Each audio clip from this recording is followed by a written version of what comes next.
حضرت سہل بن سعد رضی اللہ تعالیٰ عنہ ارشاد فرماتے ہیں کہ ایک مرتبہ ایک عورت آن حضرت صلی اللہ علیہ وسلم کی خدمت میں ایک چادر لے کر حاضر ہوئی اور عرض کیا کہ اے اللہ کے رسول، یہ چادر میں نے اپنے ہاتھ سے بنی ہے اور اسے میں آپ صلی اللہ علیہ وسلم کی خدمت میں لائی ہوں تاکہ آپ اسے زیب تن فرما لیں۔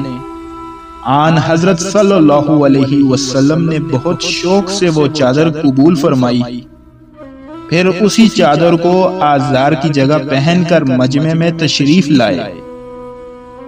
اسی وقت ایک صحابی حضرت عبد الرحمن بن عوف رضی اللہ تعالیٰ عنہ نے درخواست کی کہ حضرت یہ چادر مجھے عنایت فرما دیں، یہ تو بہت عمدہ ہے۔ حضور صلی اللہ علیہ وسلم نے فرمایا بہت اچھا۔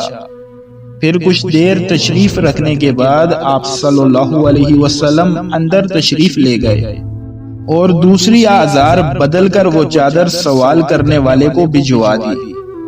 یہ ماجرا دیکھ کر صحابہ کرام نے ان صحابی پر نکیر کی کہ جب تمہیں معلوم تھا کہ پیغمبر صلی اللہ علیہ وسلم کسی سائل کو رد نہیں فرماتے تو تم نے یہ چادر مانگ کر اچھا نہیں کیا؟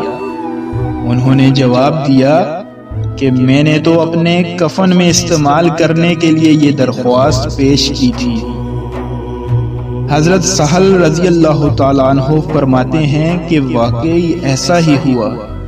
جب حضرت عبد الرحمن بن عوف رضی اللہ تعالیٰ عنہ کا انتقال ہوا تو آپ رضی اللہ تعالیٰ عنہ کو اسی چادر میں کفن دیا گیا۔